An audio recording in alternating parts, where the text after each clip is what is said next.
Hi, welcome to Pennsylvania Newsmakers, and as always, thanks for watching. Well, for the 7th straight year, the Pennsylvania legislature and the governor could not agree on a state budget on time. Why no budget? What can be done to solve it? That and more following these words.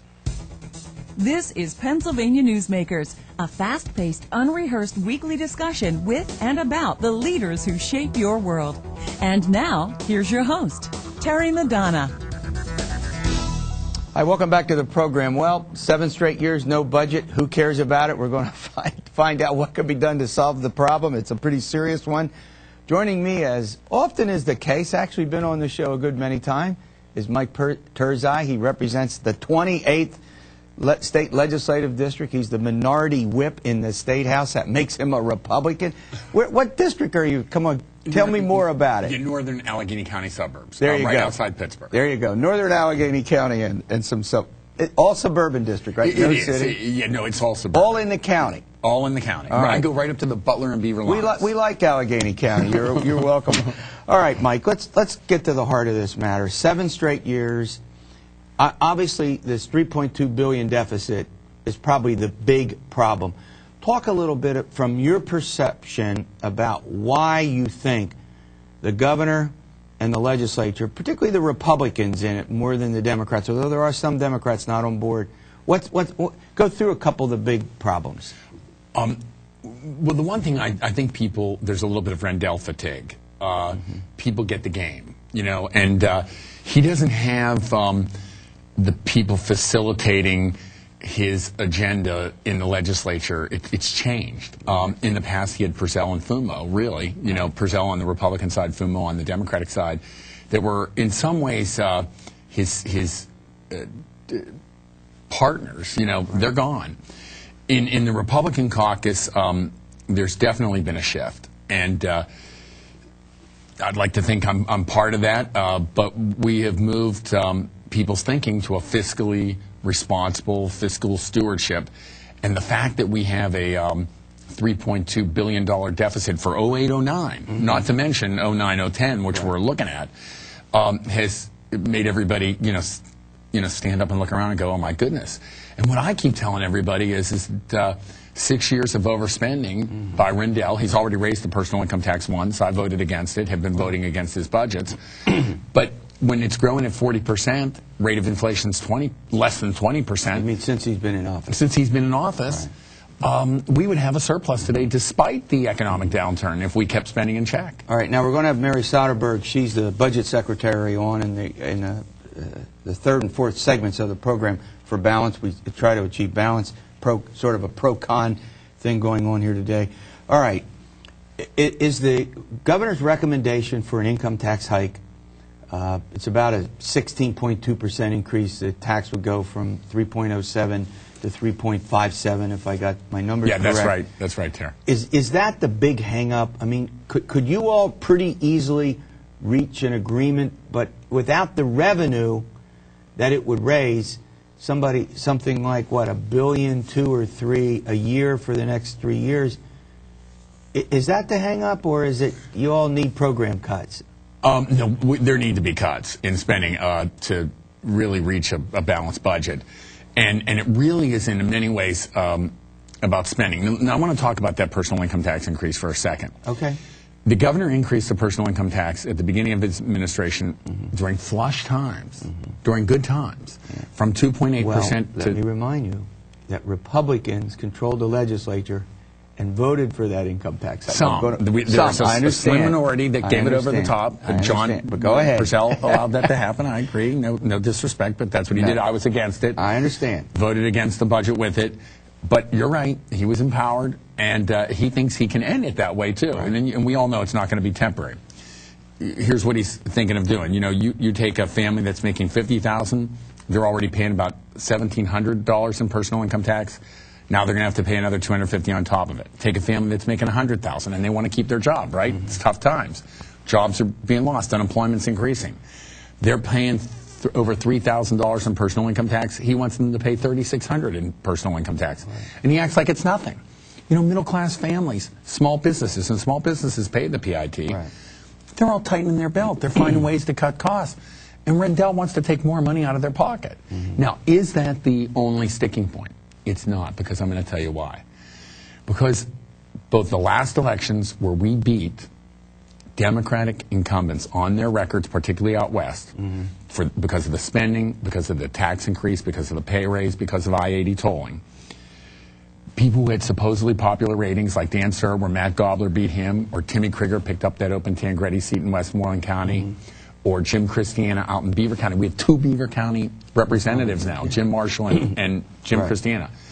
The Southwestern Democrats, or the Western Democrats in particular, are there like, my constituents will never allow me to vote for a tax hike because they'll lose their seats. So that's why there are these so-called blue dog Democrats now in the State House. They have never been there before, really. Of which there are maybe 20 or About so. 20 or 25, yeah. So your point is that you think that the income tax hike that Governor Rendell has recommended is DOA? DOA. No way, no how? No way, no how. First of all, the Senate is controlled by Republicans, and Senate leaders have been very clear right from the start. All right, we're going to go to a break. When I come back, I want to talk to you about some possible solutions. Okay. We've sort of identified the $3.2 billion deficit. Governor Rendell has recommended 16% income tax hike, which you think is unlikely to pass the legislature. But we've got to find a way out of this mess. Yeah, I don't disagree. Out of this mess. That's right. What does Mike Turzai say we ought to do? We'll be back with more following these words.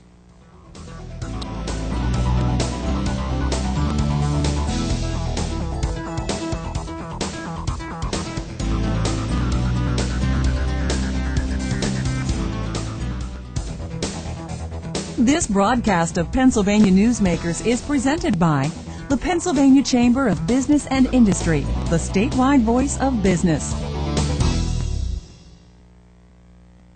This broadcast of Pennsylvania Newsmakers is presented by PAConstructionJobs.com.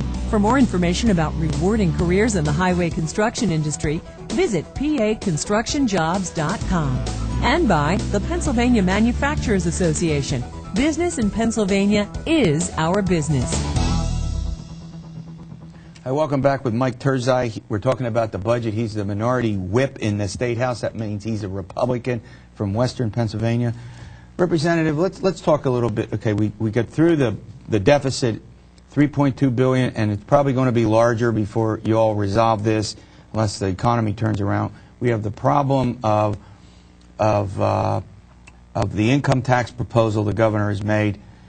The Republicans have sent over to the House a budget that now looks like about $1.2 billion or $1.3 billion apart from Governor Rendell's budget.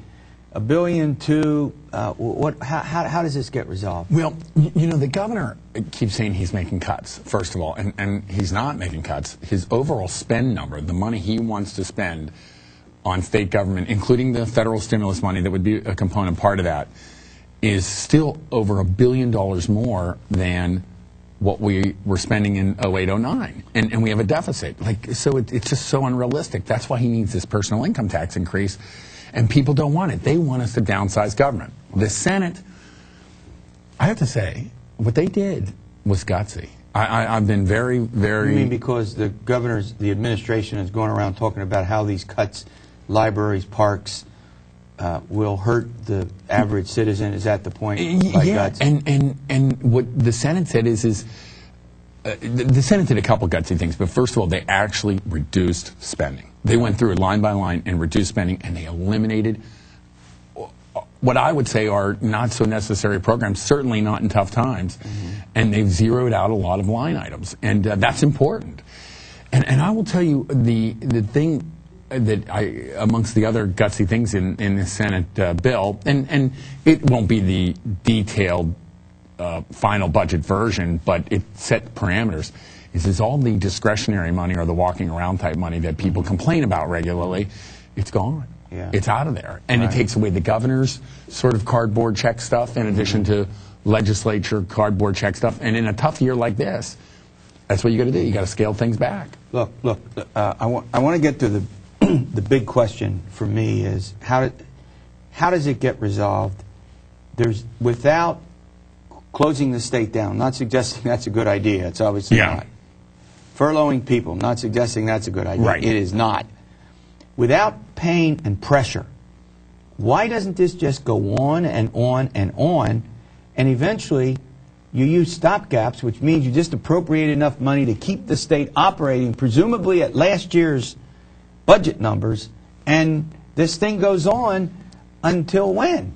Or is that a crazy scenario? No, it's going to get done. And I'll give you where I think it's going to go. I could be wrong, but but look, this is 7 years in a row now that Governor Rendell is going past the constitutional deadline of June 30th. Governor Ridge, in all of his 7 years, and Governor Schweiker in his one, every one of those 8 years was done before the constitutional deadline. And I was talking to a Democratic senator, buddy of mine out west. I'm Republican, but I get along with the guys across the aisle, and he said, look, Mike, we all know how this governor works. He always uses it for leverage. He loves crisis. He loves chaos, and then he thinks we're all going to capitulate. It's not going to work this year. Ridge Ridge had 1 done in April, 3 done in May, and 4 done in June.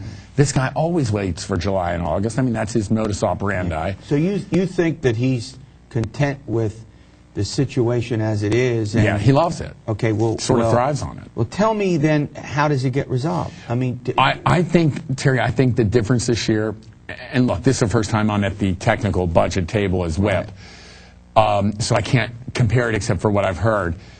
I don't think he's ever seen the legislature in 2 respects. I think he thought he was going to be able to walk through like he did the last 6 years. It's not going to happen because, one, the Republicans are resolved against taxes, period, across the board. Right. And they're talking about where do we cut. I spent the last 2 nights with a number of the legislative leaders looking at agreement on cuts with the governor. Second, the second thing is the Democrats, particularly in the House, are developing what you were talking about. The Blue Dog Democrats are just developing this, and it's a political. They want to keep their jobs. That's what it is.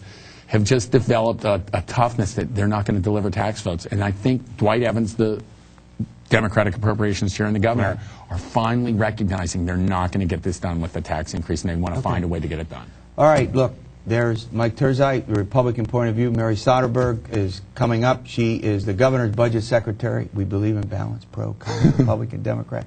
We'll see you back here in a moment. This broadcast of Pennsylvania Newsmakers is brought to you by Pennsylvania Credit Union Association. Pennsylvania Credit Unions, where people are worth more than money. To find a credit union that is right for you, check out ibelong.org. And by the Energy Association of Pennsylvania, Pennsylvania's energy information source.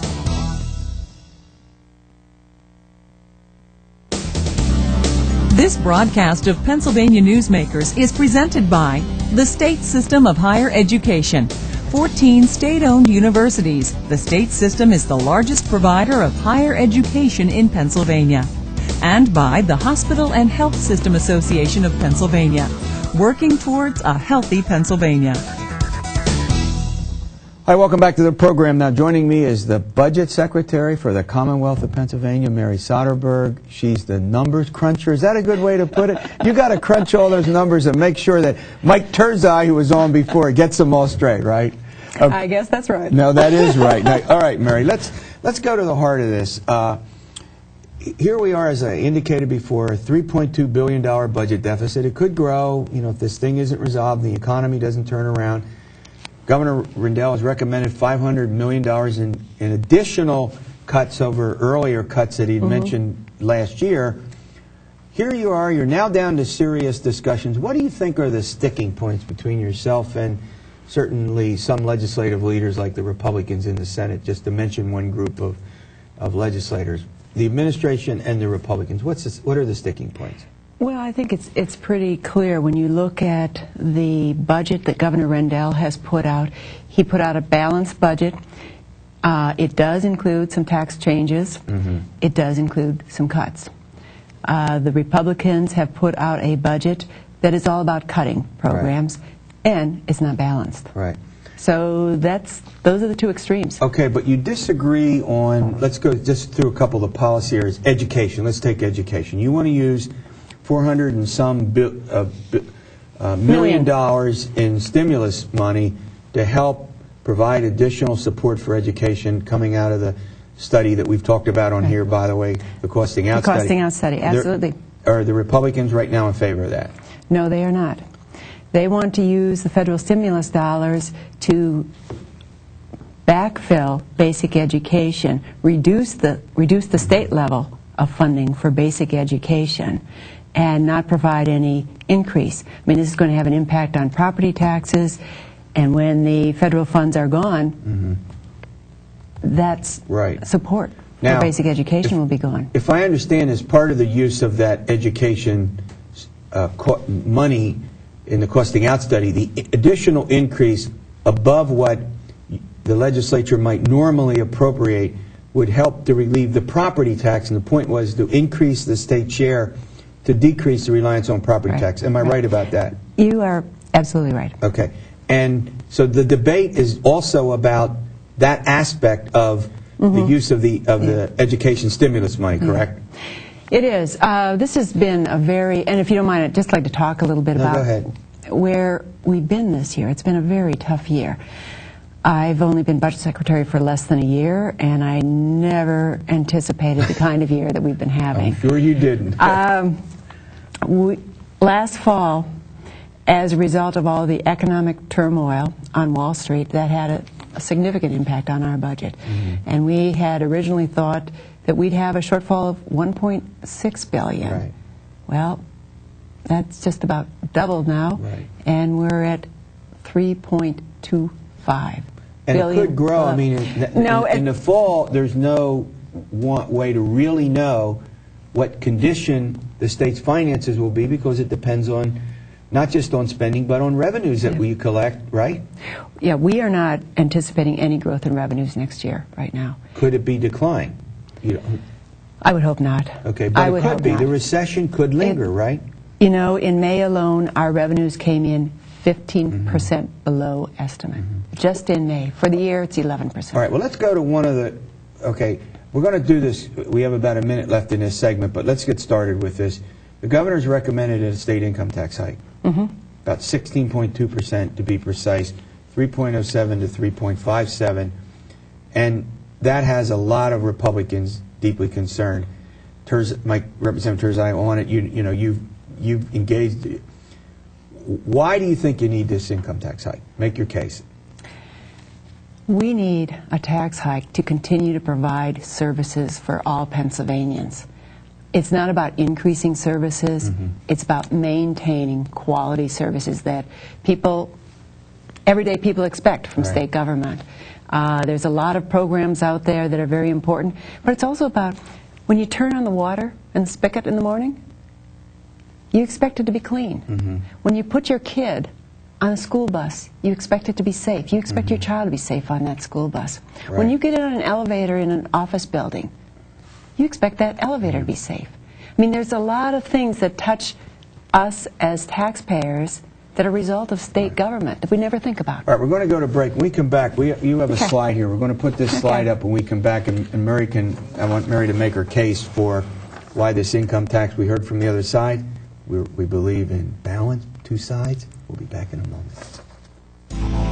This broadcast of Pennsylvania Newsmakers is presented by Highmark Blue Shield, changing the way health plans work for business with a variety of plan options for employers and more choices for employees. Information is available at highmark.com. Have a greater hand in your company's health. And by the Pennsylvania Healthcare Association, the future of long-term care.